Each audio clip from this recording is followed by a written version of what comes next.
it later. Okay. Is that one yours? No, this is also mine. No. Okay, cool. Let me tell us what you are doing in the basement of First Church on Garden Street, 11 Garden Street, Yeah, next to Harvard yeah. and Cambridge, Yeah, Boston. well, you know, Cambridge is the heart of the peace movement in Massachusetts. Okay. And it's one of the most liberal cities in the state. Okay. But we are Massachusetts Peace Action. We have a grassroots peace organization. This is a 50-year-old organization. It used to be called SANE. In the beginning of the Cold War, the Ban the Bomb movement, one of the groups that was formed in the 50s was called SANE. Ban the Bomb. Ban the Bomb. Committee for a Sane Nuclear Policy. Okay. And it was kind of formed from, you know, intellectuals like, anyway, 50 years ago, intellectuals. But then in the 80s, the next wave of anti-nuclear activism came with the nuclear freeze campaign. This is in the time of Reagan. Okay. And everyone was afraid of Star Wars and afraid that Reagan was very warlike, so there was a nuclear freeze movement. It became a grassroots movement. So then these two organizations merged to form Peace Action. So now Peace Action has its roots in the anti-nuclear weapons movement, but also we spent the last 10 years trying to stop the wars in Iraq and Afghanistan, and now we're focusing a lot on the military budget. With the recession, then it's a great opportunity to talk to Americans about the cost of militarism. In their own language, they understand, in money. Yeah, and we also appeal to them on moral grounds and on policy grounds, but now we feel we should have one more argument, which is, look, you need a job, you need health care, you better take some money from the Pentagon. You know, otherwise you can't afford it. So that's what we've been doing. So this year we had a budget referendum in the state of Massachusetts called the Budget for All. And we have formed a coalition of 80 organizations. We have labor groups, we have community groups like low-income housing tenants, people of color community groups, we have faith groups, and peace groups, and all came together to form this budget resolution. And so we put it on the ballot in Massachusetts. We got it on in about 1/3 of You were able to put on the ballot? You Yes. got enough signatures? Enough signatures. What was the required signatures? So you have to do it by state representative district. Okay. And we put it on in 24 rep districts and 8 state senate districts, all together covering 91 cities and towns, about 1/3 of the state. So about 1 million voters had it on their ballot, and about 850,000 of them voted on it on Tuesday, a week ago. And it passed by 3-to-1 margin. Fantastic. So we should withdraw troops from Afghanistan immediately. We should cut the military budget. We should invest in jobs. We should not cut social programs. And we should tax those who can afford to pay, the affluent and the corporations. You entered so fast, I didn't even get the names. Cole, last name? Yeah, I'm Cole Harrison. C-O-L-E? Yeah, that's right. What does it mean?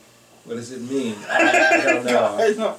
Cole. I don't know what it means. Okay. Coleman is my full name. Okay, Coleman. What it means, I don't know. Yeah. Okay. My grandfather also had this. You are in Peace Action. You work as a coordinator. I'm Cox Communications Director. Okay, But I'm the fantastic. main staff person here. You know, we're just a grassroots group. We have 700 members in the state. You know, the peace movement in the United States kind of is aging. We are gray-haired. A lot of us are gray-haired, so Yeah, we need you to know, new yeah, generation yeah. needs to. And a lot of our members have been with us for years. So with this new budget work, we're trying to appeal to the new issues. You know. We'll discuss several issues here, hopefully. And Steve. But is there a cause? I mean, as we gray, and part of the Vietnam era, where we were all involved, right, which then take it forward into the late 70s, 80s, and so on. It's sort of second nature to carry the torch. Absolutely. But what's going to drive the younger generation into what you did and started so many years ago? Well, you know, I think the younger generation has a lot of concerns, but in all their concerns, sometimes they're not, you know, so passionate about peace issues because it doesn't always hit them in the face. You know, at the peak of the Iraq War, the whole country was kind of fixated on Iraq, the feeling the president had lied to us to get us into war under deception, you know. But still, that war did not affect most Americans personally. There was no draft, and the expense was just borrowed and passed to future generations, so nobody really noticed the war. I mean, they did, but and gradually, as the war went on, the majority of Americans turned against the war, as you well know.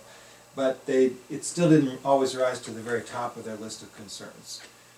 You could make a case that Obama got his start as a peace candidate in the Democratic Party, and that's been debated, and he did finally end the Iraq War, whether he really wanted to, but, one way or the other. It was dying out already. It kind of. I will argue the Iraqi people won the Iraq too War, much not the credit American for peace that. movement, but maybe, peace movement had something to do with politics here. But, so we have a population that's weary of war, even though it never really rose to the top of its agenda.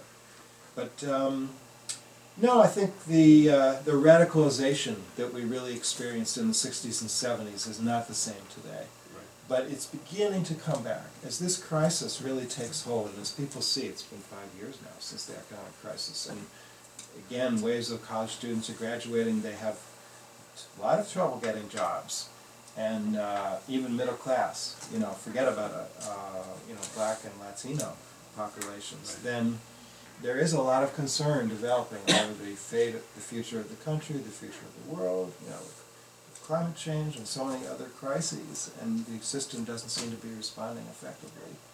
And so there's a basis for radicalization, but it hasn't really taken hold yet as a mass radicalization.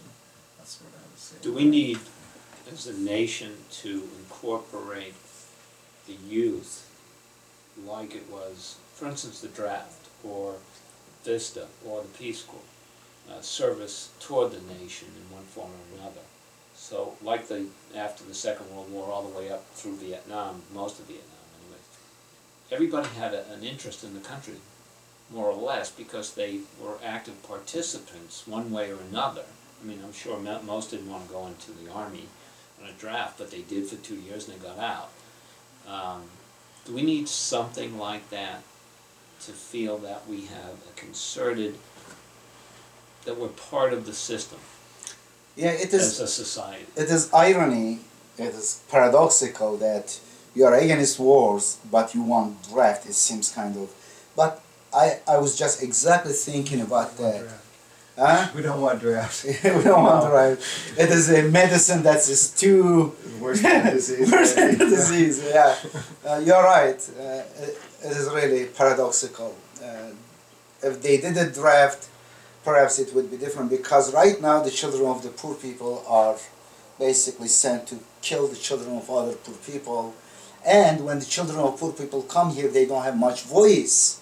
Some of them turn against war, but who cares what? They end up homeless, even if he's against war or not. Really, they don't have voice. You are right in that sense. But the other thing I think is the Christian population in this country. Unlike Europe, there is more Christian population. Yes. Somehow, an important part, right-wing evangelical, I call them wrong-wing or rapture freak, unfortunately, they have been co-opted by the system, which is incorporations basically, military-industrial complex, whatever, who really needs wars to survive, to last their bloody enterprise, and they have been supportive of wars. Therefore, it seems kind of religion has been replaced with nationalism, and of course the two of them, when used, the two hormones, they can make magics for the establishment. Now, is there a way to deal with this Christian, to wake them up? What are you doing? You are singing peace in your churches. You say the Prince of Peace for Jesus. You say love your neighbor, the golden rule. But what you are doing just the opposite of all these. The American policy, foreign policy, is the iron rule. Before they hurt you, if you have the paranoia about they might hurt you in the future, go smack them and destroy them. This is the iron rule, not really, even not bronze rule, not silver rule, not golden rule at all. And is there a kind of way to, for you guys also to communicate? Because the Christians may not listen to me at all, because I don't sound like a Christian, and also I don't sound English, native English, correct? I'm a foreigner, who cares? This guy is a stranger talking. Well, that's right, and also I don't sound like a Christian either. But you know, I'm from the secularized portion of U.S. society. But yes, there's a lot of basis for common ground with Christians, because there's so many elements of Christianity we can draw on: the social gospel and the liberation theology. And there have been a lot of movements within Christianity that we can draw on and bring Unitarian in. Universalist. Professor Chomsky Yeah. was talking about Yeah. this the other night, Yeah. particularly with reference to liberation theology in Latin America, and saying even though the hierarchy came and clamped down on it, he was pointing out, look, there's still a strong tendency there that we can work with. Okay. And that's been very important for the anti-war movement, time and time again, to work with the faith community, to reach Absolutely. into the heart of the American center, that maybe the peace movement by itself sometimes cannot. Yeah, among churches that I see are active in terms of separate groups, Unitarian Universalists, I see them, and also Friends of Service, called Quakers. All American Friends Service, of Yeah, course. All American Friends Service, they have been. Absolutely. And even Jehovah's Witnesses, though they are not political activists, yeah. but as really kind of religious group, they have been consistently against wars, correct? I guess so, yeah. I probably should know more about their work. Yeah, they are. They don't want to go to war. And if you want, you can come here more in the frame. I just worry maybe. Okay. Here's one document that just came to me. There's a faithful budget. Okay. This was created by a coalition of faith groups. Okay. And you know, how to redirect the federal budget. Wow. Concerned with militarism, nuclear weapons, climate change, a lot of important issues. And somewhere in here there's a list of all the Who faith prepared groups. this one? Well, there's quite a group. There's coalition. I forget. Yes. I would like to see the list. Somewhere in here. Here's some. Okay. American Yes. Friends Service Committee. But it's also longer. Beautiful. It was about 20, I think. Really? Yeah. And Bread for the World, Have Faith and End Hunger, and Center on Conscience and War, Christian Reformed Church Office of Social Justice. I haven't heard these ones. Church World Service, Arkansas Interfaith Alliance, Center of Concern at 40, Christian Church Disciples of Christ in the United States and Canada, Church of the Brethren, Columban Center for Advocacy and Outreach. Oh, there are more. Yeah. Commission on Social Action of Reform Judaism, Evangelical Lutheran Church in America. That's a pretty good one. Yeah. Big one. Franciscan Action Network. That's great. Yeah. Sisters of Mercy of the Americas. I see a lot of Catholics too. Right. Jesuit Conference, Justice, Peace and Integrity of Creation Office, and Marquinhole Office for Global Concern. Another Catholic group. Okay. And Conference of Major Superiors of Men. I don't know what is it. It's also Catholic. Okay. Faithful Reform in Healthcare. Friends Committee on National Legislation. Islamic Society of North America, ISNA. Jubilee, and Leadership Conference of Women Religious, Mennonite Central Committee. Wow, this is long. What are you doing? Yeah. Okay, let me read since I. Presbyterian, Universalist. Okay. Oh, Methodist. are you serious? Presbyterian Yeah. Church Office of Public Witness. This is the central or branch. Unitarian Universalist Association of Congregations, United Methodist Church General Board of Church and Society. That's beautiful. United Church of Christ, Justice and Witness Ministries, Progressive National Baptist Convention, very good. Pax Christi, National Council of Churches of Christ, and then Minnesota Council of Churches. Fantastic. So anyway. And but this Actually, is this was submitted last March, and I just learned about it this week, actually. Okay. But they are very much on the same page as us, you know. yeah. They're trying to create this alliance. This is a promising stuff, but still we don't hear them. It seems kind of louder ones are the wrong wing. Yeah. Yeah. That's my sister. I'm going to call her later. She will be angry with me. But yeah. If you want, you can call, but I will not stop recording. We want to hear what you are talking.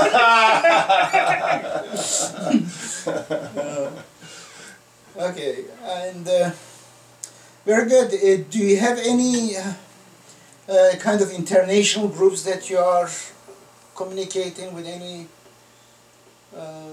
Well, you know, our mission as a state group is really just to bring the policies of peace action into our state and build a grassroots organization for it. You know, so it's not primarily our role to seek contacts with international people, but sometimes when people come through, you know, we will host many speakers and so on. We have hosted Malala Joya from Afghanistan.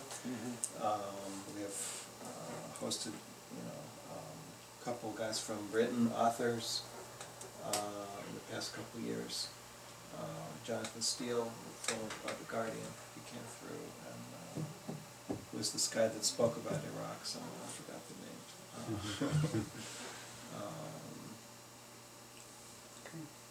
name. And now we've become very concerned about Pakistan also, with the intensity of the drone attacks there, and we try to get involved. yeah, drone now is major issues. We have I will get out of the frame, but we have a program on the drone situation in Pakistan coming up. We have a delegation of American peace activists who went to Pakistan and joined the delegation with Imran Khan that went up to Waziristan and to protest the drone like 1 month ago. And 3 of them are going to report back, and also 2 local Pakistani students or recent students will also talk. This is Stop the Drones, Yes. report back from the October Code Pink. Yeah, I'm following Code Pink, but it's not faith organization, therefore you didn't include them. Anti-drone peace delegation to Pakistan. Joe Lombardo, Paki Wyland, Lois Mastrangelo from Code Pink, arrested, handcuffed, and the United Nations Anti-War Coalition is Monday, November 26, 7:30 p.m. at MIT, room 32141. Okay, wow. I will not be here that time, but yeah. That is hidden. Unfortunately, we are not hearing anything regarding the casualty, those drones that. Forget about the casualty, even more than casualty is the terror that those people fear. Imagine that some jets out there, maybe not flying objects, UFOs, well, they're kind of buzzing around all day long apparently, and they just stay there all day, you know, and then suddenly they shoot. They shoot, sometimes they kill civilians. Imagine in the United States, a few incidents that families were having picnic and party, and they are hit, the whole nation will be, these are terrorists, let's go war, destroy them. Yeah, and yet it's all secret, the kill list is secret, the decision of who to kill is secret. It's incredible. And it's actually made by the president himself. He personally approves the kill list. This assassination.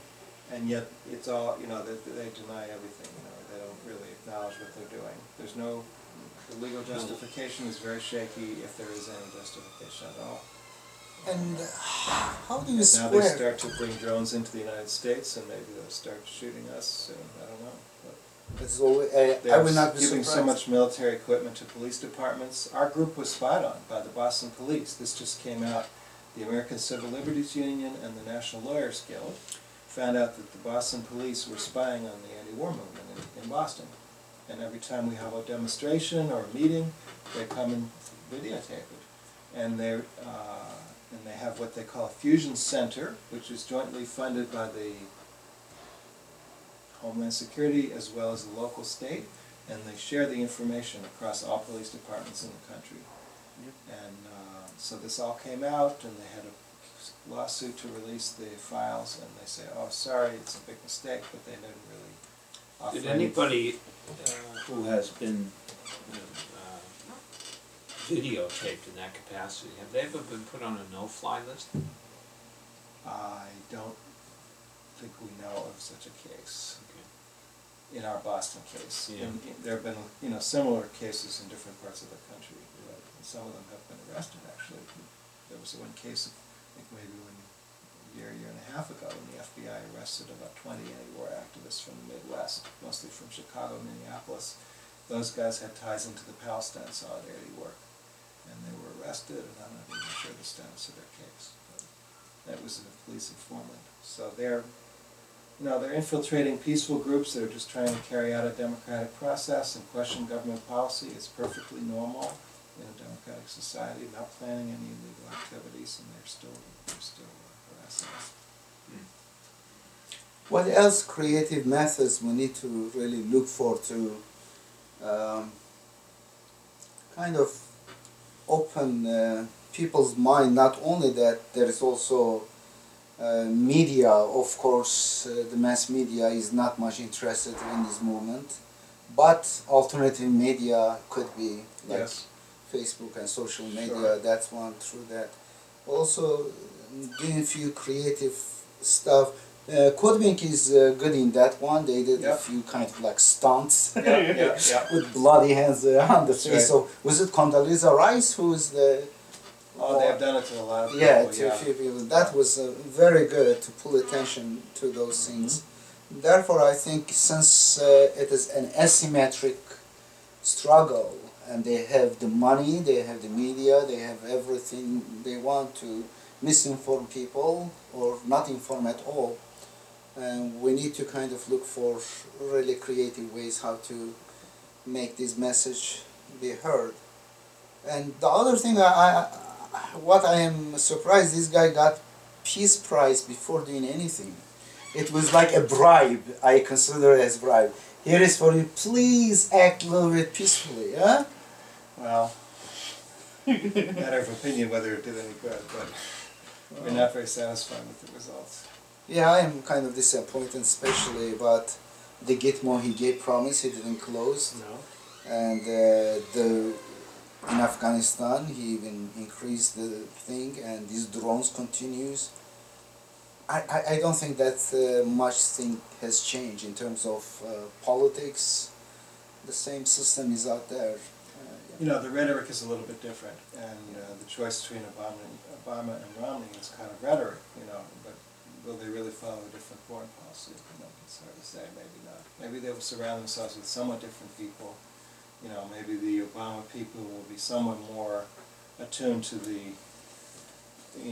political balance, and they will try not to needlessly antagonize other countries and other peoples, but they still will insist on maintaining control of the oil resources and the strategic positions that they are basically trying to control the whole world, and that is, they're still committed to that. Whereas Romney's people, maybe the neocons, are more ready to take risk and shake the dice and go for a big win, from that point of view. And so just making the American people think about all this and understand what's being done in their name is a big job. And It is, and the life struggles also majority of people have. They are in the cycle of being the best consumer, trying their hard, and it is difficult to really pull their attention if they are not directly suffering the consequences. So Peace Action's approach is to try to work through the political system to some extent, still use the democracy that we have, get people involved. We have lobby visits, we do vigils. For example, next Wednesday we'll do a vigil at Senator Kerry's office, and we will ask him to reject the grand bargain, the fiscal compromise that will shred the social safety net. And so that's the kind of actions that we do. And also this budget referendum, where we found actually the people are, at least on some of these budget issues as well as Afghanistan, they're farther along than people suppose. 3-1, people of Massachusetts voted to withdraw from Afghanistan now, and to cut the military budget. And also polls show the same thing. They've taken some polls. American people are ready to cut the military budget. Average is 18% they will cut it. It's not enough, but it's quite a bit more than anyone in Washington, except maybe a few, So people are not in step with the politicians. Yeah, Politicians are just listening to the money. Cool. Yeah, go ahead. But no, you're right. I mean, the worst thing that's happened is the amount of money that's in. Unless you eliminate the money in politics, you're going to have the same policies that throw out. The Citizens United was the worst thing, on top of which It was bad before that, and now it's gone bad. Yes, it's gone bad. And, you know. Yeah, I think yeah, he's right on the money. That's the money is the really core of the corruption in this country. If there is no democratic process, people's will not be represented, or people's interests in general will not be preferred to the interests of the few. Therefore, few have interest in conflicts, in wars, and they will serve us one. Finish one, they will create another boogeyman to scare us out of our wits. And it seems kind of terrorism. You know, I'm a Muslim, and I have very strong criticism towards Muslim world in terms of their traditions and their religious practices. Those who become kind of very religious, they tend to become oppressive to women, to themselves, or whatever. I have written books critical of these and inviting them to think, reason, and study their book with their reason and ignore all other liturgy that has been fabricated by scholars who have sold themselves to the rulers who did not care about anything really. Now, though I am very critical of Muslim world, and I find when people say Muslim here in this country, people just associate with terrorism and violence, which is really rare. Kind of the number of people who are extremists who want to kill others without discrimination, they are not even 1%. Therefore, it is a very hasty generalization and very unjust generalization done, and it is done carefully by the media. When I see someone commits a crime here, it's called Muslim terrorist, but a Christian does similar killing terror.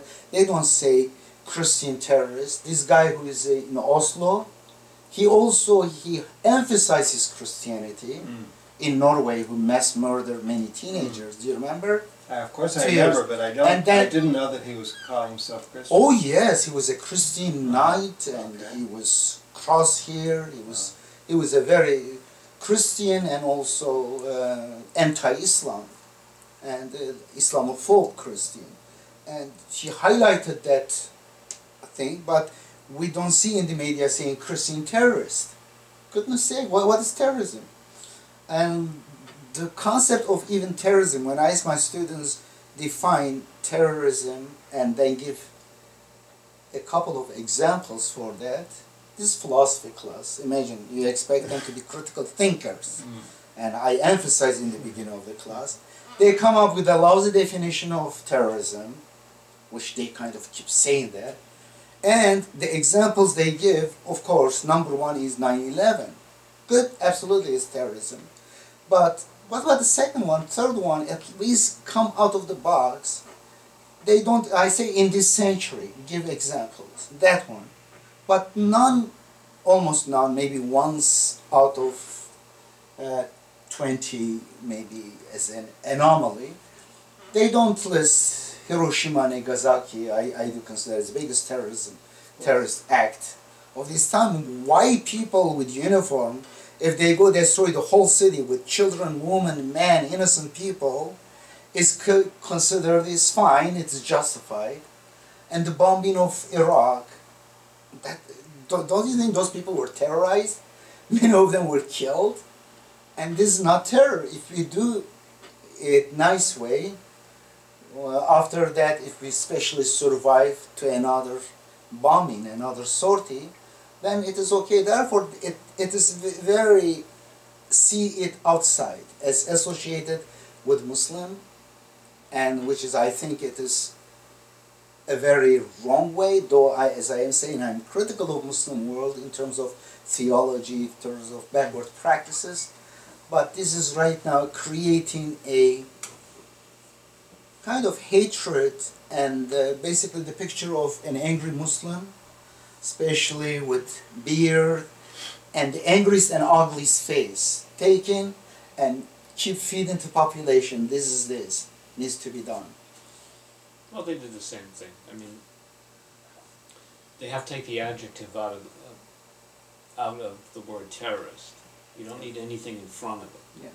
You know, if you're defining a person that has thus been arrested as a terrorist, he may be of this ethnic height, weight, and so forth. They did the same thing here in the city when they used this about, I guess, 15 years ago. There was always a racial tone in front of a bank robber. And I remember... The black bank robber. Yeah, it wasn't white, it wasn't yellow, it wasn't green, it wasn't orange, but it was African American. Mm-hmm. And they took it off. There was a bank that was robbed today. Here's the description of the suspect. Now that's legitimate at that point, but it was definitely the wrong terminology, but it had been used for years and years. And it was the same thing with terrorists, the word terrorist that you're alluding to. They're all forms of terrorists, and in all shapes, sizes, colors, and so forth. And until that adjective is removed, it's what, you know, so yes, there's racial profiling. They're just trying to whip up frenzy against the other, and they have to find someone to demonize, and it fits in with racism and the history of this country to demonize black Savages. people and people of color, and now Muslims have been chosen as the one to designated. I was reading Shakespeare's play Julius Caesar, and they are talking about the East in this sort of mythical way, and I swear that some of the language there is not different than what we're hearing today. History just goes around. The names change. It's like Thoreau. Yeah. So if I pick up a newspaper in 3-4 years, it's going to be the same thing. The names have changed. It wasn't so far removed. And it's rallying people to to the cause of the system, where they're really not getting from the system what they need, but they're being diverted and pointed to someone else is the problem, instead of looking at home and see what's up on that home. This is not really peculiar to this country or any race. I think it is human, the evil in us. We have two tendencies. And regardless, and among Muslims I have seen, they are as racist as the races they complain from. And some Muslims, if they get power, they will do the atrocities they complained from. Therefore, it is really a matter of, I think, humanity, that there are some humans who have somehow conscience, who cares about justice, care about peace, and they need to be kind of more active, vocal, regardless of their religious, ethnic background or their language. This gentleman is my friend, he's a Jewish, and Noam Chomsky, he's a Jewish. I consider them fine, beautiful human, great neighbors. I wish I had neighbors like them, all fantastic. You come from different ethnic and religious background, and therefore I think what we need to create kind of transcending the borders, nations. Just these are humans. We are for peace. We don't want this small planet. And if we allow the really corporations rule the world, we'll end up being used like guinea pigs. It used to be that liberals and reformers would think that by international commerce and by people traveling, they would meet people from other cultures and they would know more about other cultures. I was one of those naive ones. I thought that global trade will be nice. It will eliminate the wars and stuff. I was so naive, because you will make investment in those, but I didn't know. No, they can finish off a country.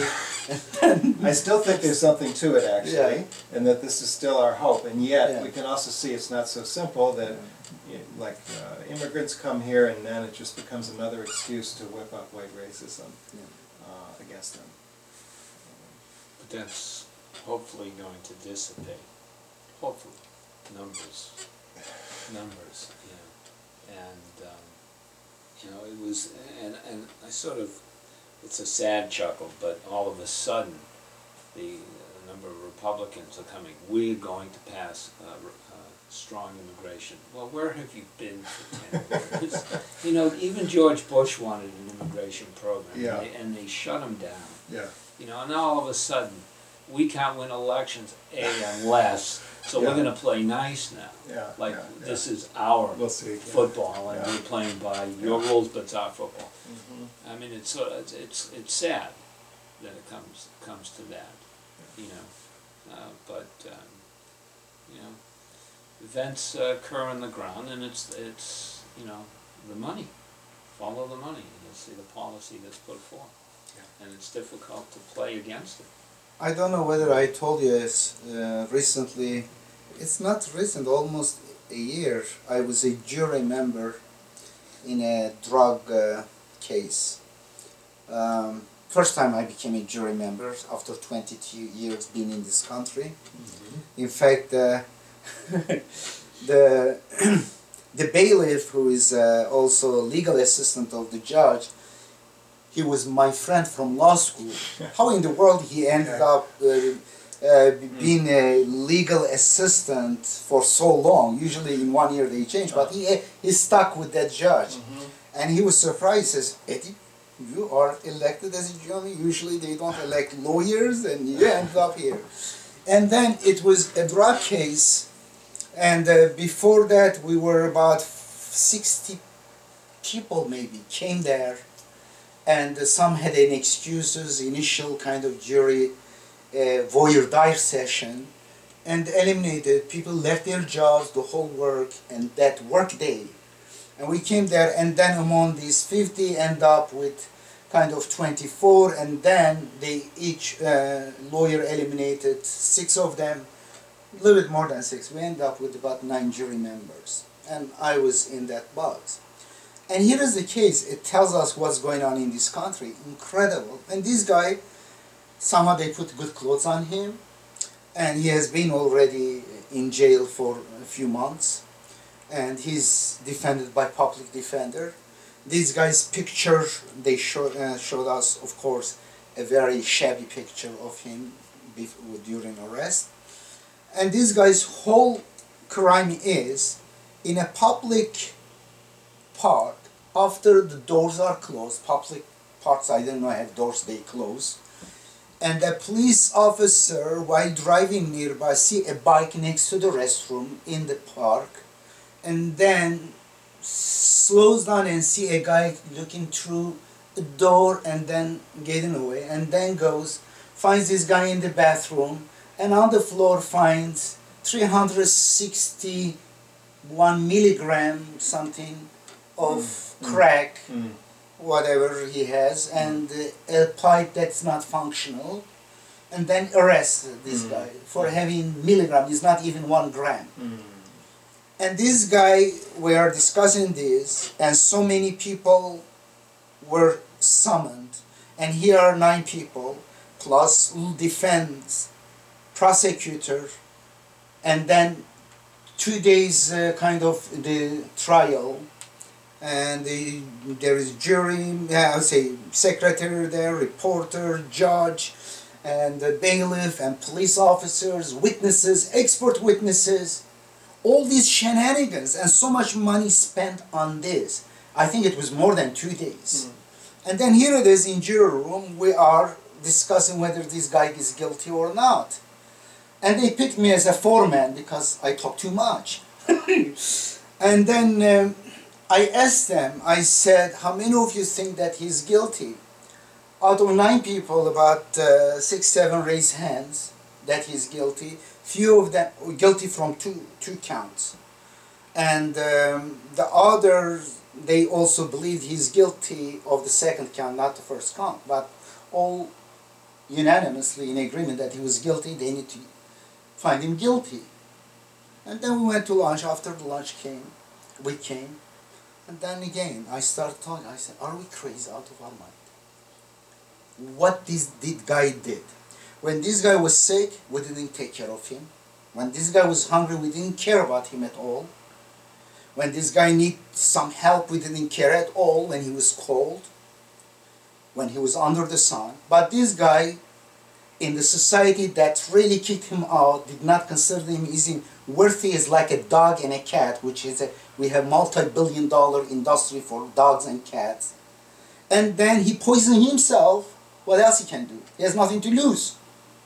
And then we go, we say, here it is guilty, this is the criminal, and we gather together 50, 60 people, sound, educated people, and then we end up here, so much money spent on this, tens of thousands of dollars for this court to function. All these lawyers get their money, expert witnesses, and even we are going to be paid little money, but still.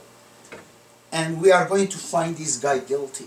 But the real guilty ones are making billions of dollars in this country. They kill people out there, and here they steal from working people's money, like these bankers, what they do, all they do, finance industry, getting from the people, basically their work, interest. They call it interest, legalized. Or many other things. They poison us, poison our land, our oceans and our air. They get away with it. They play with the money system, currency system, or the market, derivative stuffs. They wreak havoc in the finance industry. They are still, none of them, these guys, being prosecuted, correct? These Wall Street guys. The real criminals outside, we get this little guy, we want to punish this guy. I think this is insanity. There's something wrong with this. Anyway, it seems kind of they listened. I said we need to go kind of reject these rules, what's called jury nullification. They didn't go with that. They didn't want, they agreed with me, but still they wanted to make it fit the book. I provided them with a justification too. I said, look at this. They didn't find on him. It was on the floor. Look at them. This is the moral reasons they should acquit the guy. But they have to follow the law because judge told them you have to follow the law. Mm-hmm. But there is justice. This law really nullifying the justice, contradicting justice. Mm-hmm. Okay, I said, don't worry about that. Here is enough reasons for your suspicion that this guy should be acquitted. It was on the floor. I just put my lawyer hat, and then he was there. It is public restroom. Someone else could have come here and put it there. You are not sure that this really belongs to the guy, correct? And stuff. And then they agree with me on that. And that was it. Yeah. And to me, that shows how we American people, I'm not saying these are bad people, the jury members, they are nice people. Honest, but it's a good microcosm. You can convince them of the point, but they still do not want to challenge the system. Yes, and take yes, they became so much bystanding and becoming very, conformity. Justice does not necessarily play with the law. Yeah. You know, and so that's what they're dealing with.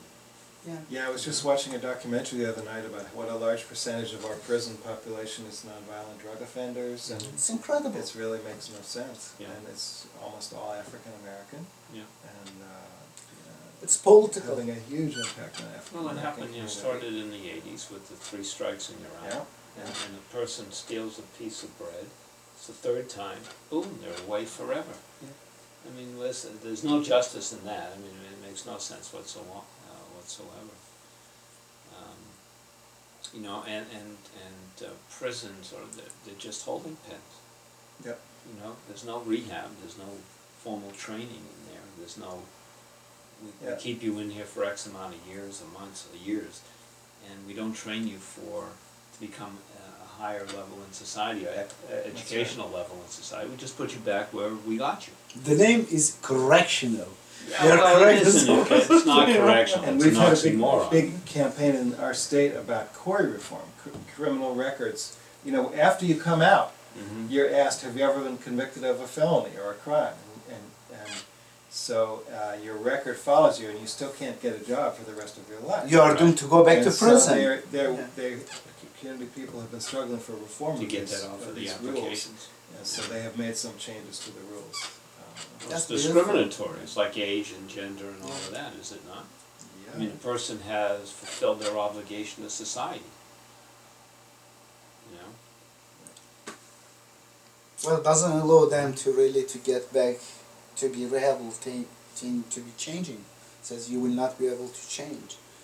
And because really, you know, does the society even have a place, or does it have job for so many people? We don't, with mechanization and automation, they don't need as many workers as they used to need. So there's whole communities that just are never going to get jobs. It was really, here's a funny... So now they're criminals instead of unemployed. But it was really funny when Janet Napolitano ran for the governorship. It had to be, what, 2008? About the same time. I think it was the same time that the president was first elected.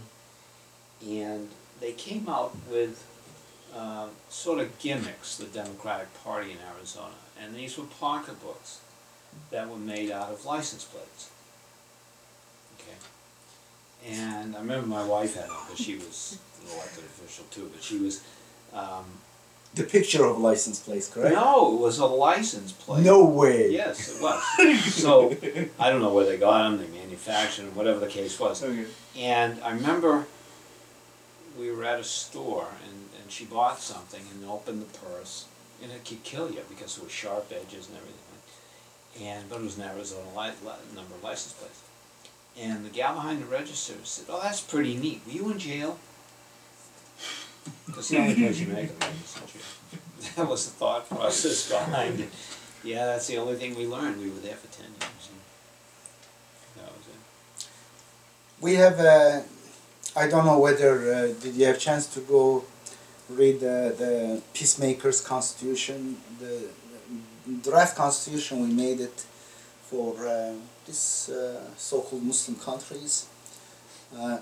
In that one, I think I put it somewhere, I don't know whether I did. Let me see.